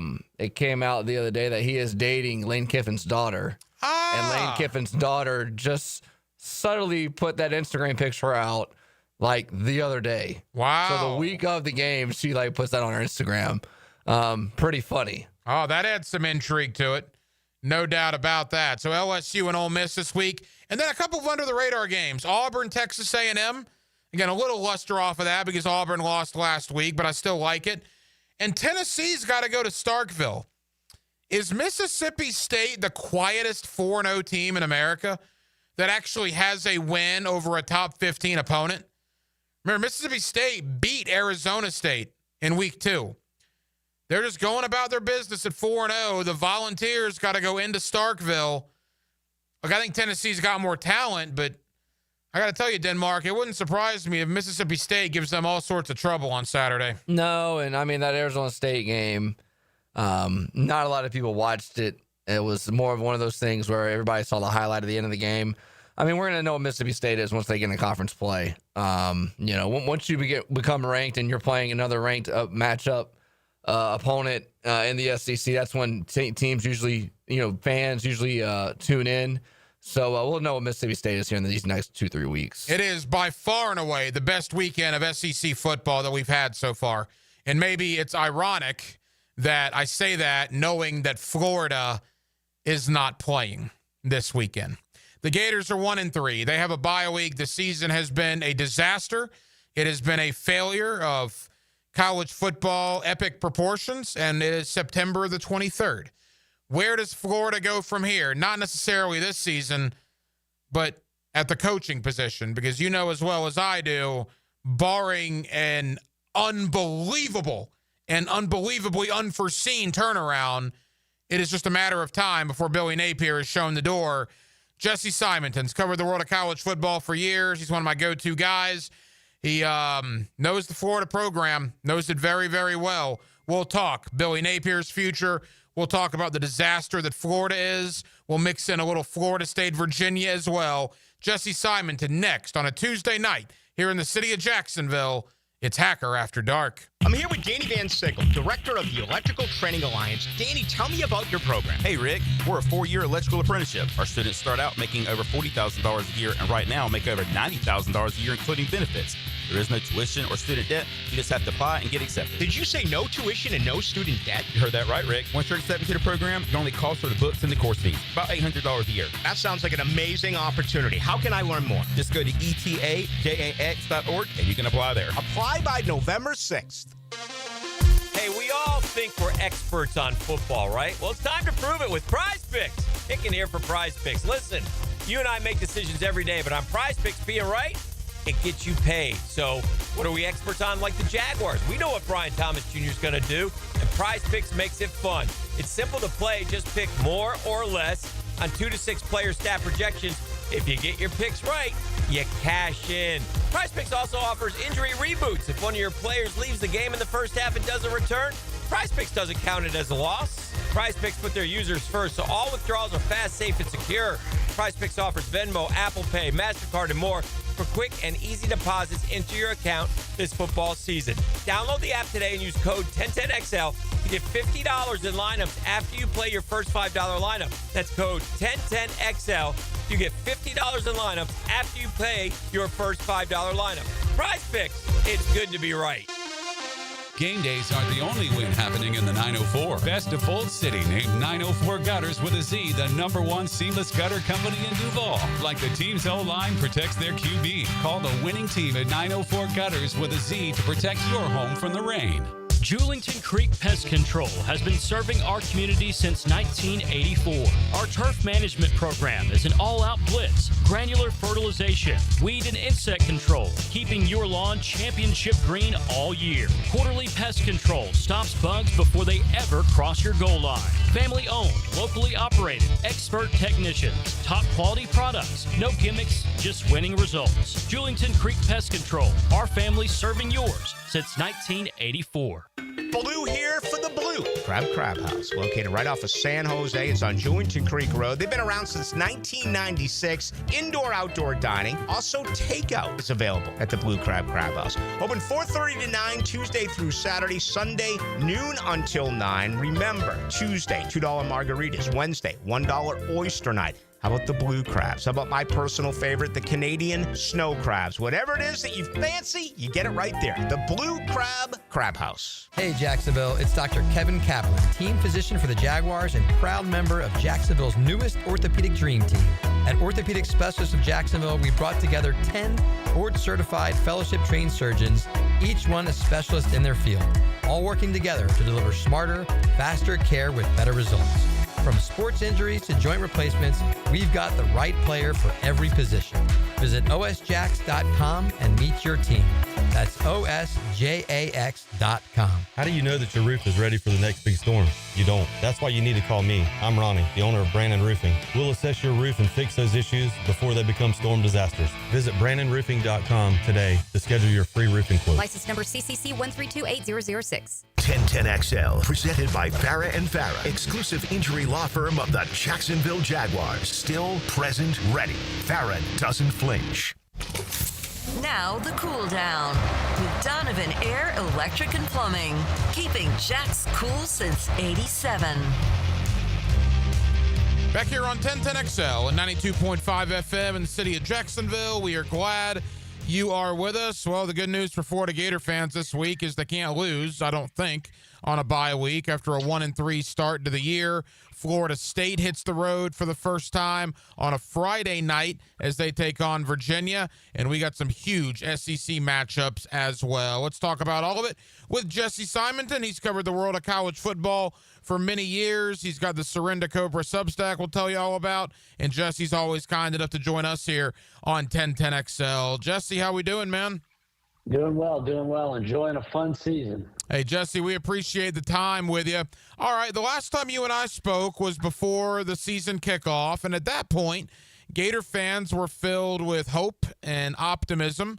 And, Jesse, that hope and optimism has been crushed and shattered over the last 4 weeks. A horrific 1-3 start, injury problems, quarterback play has been atrocious, and everybody is just basically waiting on the text or the tweet that says Billy Napier has been fired. Why did this season, Jesse, in your opinion, turn into a disaster?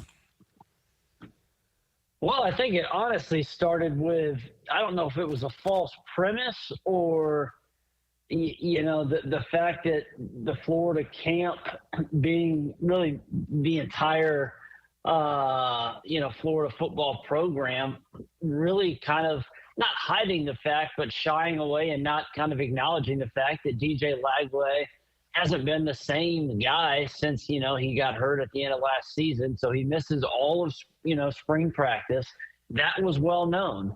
But then there was a lot of pushback, by Billy Napier, but not just Billy, but by, really, again, I think the entire football program, that Lagway was somehow fine during the fall. That during the summer he was able to participate, and now that is known to not have been the case. And there was a lot of scuttle behind the scenes that maybe something was amiss, but again, Florida kind of really pushed down on that narrative, and so that then it just it created that hype bubble because they were returning so much, because they did have the kind of momentum at the end of last season with the wins over Ole Miss, LSU, even beating down Florida State, winning the bowl game emphatically. They go out in the transfer portal. You bring back an offensive and defensive line, Slaughter on offense, Banks and those guys on defense, and folks are saying, and myself included, hey, I think this might be the best group of, the best trench units, offensive and defensive line that Florida's had maybe since Will Muschamp. So you put all those ingredients together, and you think, oh man, DJ Lagway, he's on all these top lists as, maybe the 1, 2, or third best quarterback, returning quarterback in the country, even though everything he had done was mostly flash and pizzazz, but not a lot of, full substance there. And it turns out that quarterback wasn't healthy, and he doesn't look like a guy who's, he has not played much football. He misses all of fall camp, basically. He has no rapport with his offensive line or his receivers. He looks like a guy that's kind of in his own head at the same time. And so offensively, they have obviously just been an abject disaster. And so even though they've played their ass off on defense, it really hasn't mattered. Jesse Simonton with us here on 1010XL, and I agree. The defense has been absolutely spectacular for Florida, but the offense, and look, Lagway's been bad. Napier's play calling. I mean, it's a combination of everything, but I can't get past this point. Jesse, in the land of NIL and the transfer portal and the money and the resources that have been poured into the University of Florida football program, the brand new facility and the recruiting budget, and you take everything into it, they've scored 33 points in the last 12 quarters, man. I mean, that's unbelievably bad. And is it Napier? Is it the play calling? Is it stubbornness? Is it Lagway being awful? Can you put your finger onto why this offense has been one of the most underperforming offenses in the country? Well, the criticism for Napier is just, especially considering that part of the agreement a year ago when he got the, vote of confidence from Scott Strickland behind the scenes was that he had agreed to hire, an offensive coordinator and a guy who would call plays. But then you win those games against Ole Miss and LSU. He gets more agency than he probably deserved. And so he was able to kind of say, hey, I don't need one. I figured it out. No, he hasn't. Billy Napier's never been, even as lauded as he was, and I think with good reason for what he did at Louisiana. He's never been considered some offensive mastermind. He's a guy that's about kind of the blueprint program, the builder, the guy who, knows how to kind of do a little bit of everything. But he's never been seen as a, Lincoln Riley or one of these guys, Steve Sarkisian offensive play callers, and even having that sort of dynamic offense. So Florida comes into this season. Again, I do think Lagway, deserves to shoulder some of the blame here. The play calling has not been good, and that is a very fair criticism. Some of those throws that Lagway did, against LSU were just inexcusable, just horrible throws. And then is it on Billy Napier, or is it on the wide receiver who on 4th and 3 runs a route that only goes 2 yards? Now you could say that's coaching, but that's also that's on. These guys are getting paid now, and and I think we do have to kind of view them in a different light in that regard. This is not 2007. This is 2025. These guys are all under contract, and the players have just simply not been up to snuff either. The offensive line has not been good enough, and they gave up a zillion pressures against what I do think is probably the best defensive line in the country in Miami, but they still gave up a zillion pressures. Again, this is Slaughter and some of the – they have maybe 3 or 4 guys on that offensive line that have, NFL grades, and you would expect them to perform better than that. I do think they probably need to get the ball to Jaden Ball more. It was inexcusable that Florida, with Lagway's performance in a game that was very winnable at LSU, asked him to throw it, close to 50 times. And so it's just, frankly, Hacker, I think it's kind of all the above. Like you see on Saturday, it didn't really change the outcome of the game at all, but you have 10 men on the field again on the field goal. I think it's probably every other game or every third game at this point of the Billy Napier era where they either have too many men or not enough men on the field on a pivotal play. And that's just basic math. And this is for a team that has, 50,000 analysts up in the box. How they can't count to 11 is inexcusable. And so when you add all that up, I think that's why Florida fans are just ready to say, man, we're past done. This guy has kind of, Billy Napier's a good guy, but when he shows you what sort of coach he is, when any coach shows you what sort of coach they are, I think it's best we believe it. I think it's a great point. I think it's fascinating what you said, that there was going to be an offensive coordinator in the works, but because they had that 4-game winning streak last year, maybe Billy got a little more street cred with Scott Strickland and did not have to hire one. And certainly that appears to be a big issue right now. Jesse, I want to end with Florida State. Before we get there, obviously it's if not when it appears Billy Napier is relieved of his duties, or I guess it's when, not if, rather. And when that does happen, you hear all the names, right? I mean, I would call Marcus Freeman and make him tell me no. I would call Dan Lanning and make him tell you no. And after you get those no's, which you probably will, I mean, everybody's about Lane Kiffin. There's the John Gruden stuff. I'll tell you a couple of guys off the beaten path that I kind of like. I like Brent Key a lot. And Fran Brown of Syracuse is starting to grow on me a little bit as well. What's your thought on where Florida may or may not go in the coaching search that inevitably will happen?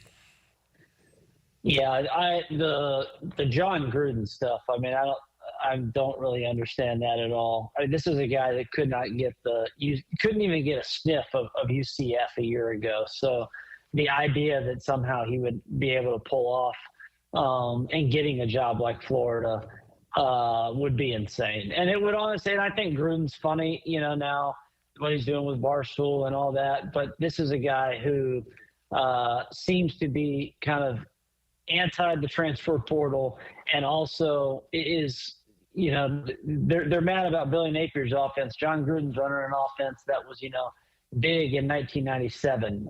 So I'm not sure how big that would be. You mentioned one guy who I've been pumping up a lot, basically since it seemed like the writing was on the wall for Billy, even maybe, after that week 2 loss. And that's Brent Key. I think he's not a guy that would, excite a ton of Florida fans because they want Lane Kiffin so badly. What Brent Key's done, Brent Key could be Florida's, Mario Cristobal, but just not quite as a dunce in-game coach. He's a guy who is an excellent recruiter, an offensive line who just, ties to Alabama, has the kind of, knows some of the Saban stuff, but isn't quote unquote, a Saban guy. He would obviously you would want him to come with Buster Faulkner, who has been an unbelievable offensive coordinator. You'd know that you'd probably lose Buster after a year or two to be a head coach if everything went right, but that just kind of comes with the territory. I just love what Key's done at Georgia Tech. He's a big game killer. Could be hard to get him to want to leave his alma mater, but I think a program like Florida would be the type of job that would maybe do that. You mentioned Fran Brown. Fran is a lot of fun. He's sworn up and down because he is a Jersey guy that he's not going anywhere from Syracuse. We'll see if some bigger jobs do come calling.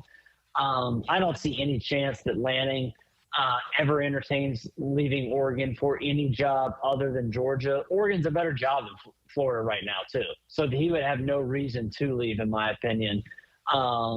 Even if things were close to equal. I know he's from the South, but I don't see that ever happening. Another guy that I mentioned yesterday that I think, obviously he was a big guy on the screens this past weekend is Curt Cignetti. Mm-hmm. I mean, Nate, why wouldn't you give him a call and see if he'd be interested? Florida's they're going to hire someone that scores points and makes people excited. I do ultimately believe that. You go for the, quote unquote opposites, or whether it's a play calling head coach or someone like Kiffin that really has kind of their hands in the cookie jar, that is going to be the path they go. Another name that you did not mention that I know was interested in the job a year ago when it looked like Billy Napier may get fired, and he didn't, is Missouri's head coach Eli Drinkowitz. Would he be willing to kind of make a move within the conference? We'll see. But, I think he could be another guy that Gator fans should maybe keep on their radar. I love the names, and it'll be interesting to see where Florida goes. Jesse, as we wrap up, we'll leave us with this. We got about 90 seconds. Big weekend of college football, certainly with Alabama, Georgia. You got Ole Miss with another big game against LSU. But here in these parts, Florida State hits the road for the first time on a Friday night. I absolutely hate ACC Friday night games. That's a story for another day. As they take on Virginia 30 years after losing that game up in Charlottesville on a Thursday night back in 1995. Does Virginia give Florida State any problems on Thursday or on Friday? I don't think so. I mean, I know that Castellanos was banged up, but it seems like all reports are he should be fine. Virginia's playing, kind of a fun brand of football. This is kind of a make or break season for Elliott. They got more, the Morris kid who's been kind of the well-traveled nomad at the quarterback position. He's throwing for 1,000,000 yards. So I think it'll be a solid test, but I think that, they should be able to get by unscathed where it sets up just kind of a monumental matchup between them and Miami in a couple weeks. Yeah, Florida State, Miami over there in Tallahassee a week from Saturday will be absolutely incredible. Jesse Simonton. Jesse, tell us about the Surrender Cobra Substack and where people can check it out. Yeah, go to Substack. It's free. Please share, subscribe, Surrender Cobra. Type that in. You can find me on Twitter at Jesse R.E. Simonton, and you can find the link there as well. A couple pieces each week. Had some fun stats, some kind of wild stats that I thought from a kind of wacky week 4. Also had a big column on kind of what Indiana, Texas Tech, and the aforementioned Miami Hurricanes are kind of doing with making their money go to good use this year. So I think those are 3 of the top 10 teams in the country, and they are certainly using NIL as well as anybody right now. He's one of our favorites when it comes to talking college football, Jesse Simonton. Jesse, I know you're busy. Thank you for the time, and we'll talk again soon, pal. Thanks for having me, Hager. And thank you to Jesse Simonton. Jesse's one of my favorites when it comes to talking college football. I'll always appreciate him joining me here on Hacker After Dark. He's done it for a while, as we discussed what on earth is wrong with Florida. Why has this season turned into, quite frankly, just a football catastrophe, right? A football disaster. And what's next for Florida? Again, it appears to be when, not if, Billy Napier is relieved of his duties. What direction will Florida look at? It'll certainly be interesting, but the names are all out there. Dan Lanning, Marcus Freeman, Lane Kiffin. Brent Key is a guy that Jesse and I both like. Eli Drinkowitz as well. So we'll see. Could be really interesting to see what Florida ultimately does. And you kind of feel bad for Billy Napier, the person, right? Maybe not so much Billy Napier, the coach, but Billy Napier, the person. We're already talking about who's replacing him, and there's still 8 games to go in this season. The question is, will Billy Napier be around to coach all 8 of those games? That is certainly yet to be determined. So we spent a lot of time on that. But as you can imagine, a lot of time on the Jacksonville Jaguars as well. 2-1 through 3 games. The Jaguars head out west on Sunday to take on the San Francisco 49ers, a game you will hear right here on 1010XL and 92.5 FM. And the Jaguars will get back to work tomorrow down at the Miller Electric Center. I'll be down in the Jaguar locker room, bring you some one-on-one conversations as the Jaguars begin preparing for that trip to San Francisco. Well, that will just about do it, man. Very busy Tuesday night edition of Hacker After Dark. We certainly appreciate you guys hanging out with us here on 1010XL and on 92.5 FM. We have a ton of people to thank. Again, Jesse Simonton talking college football, Florida, Florida State, and more. Thank you to the coach, Mark Duffner, 50 years as a coach in both the collegiate and the NFL ranks. Always enjoy talking X's and O's with Coach Mark Duffner as we look back on the win over Houston and took a look ahead to Christian McCaffrey and the San Francisco 49ers. And back in hour number 1, my buddy Mike Draco, D-Rock, ESPN.com, as we looked at this Jaguar 2-1 start, what it means, thoughts on Liam Cohen, and where the Jaguars potentially could go from here. Now, we will be back tomorrow night on a Wednesday. Again, I'll be down in the Jaguar locker room. We'll bring you some one-on-one conversations, and you will hear those both tomorrow and Thursday night right here on Hacker After Dark. Dylan Denmark was your producer tonight. Dylan, great job as always. I'm the hacker, Ryan Green. And again, Jacksonville, thank you for spending part of your Tuesday evening with us right here on Hacker After Dark on 1010XL and on 92.5 FM.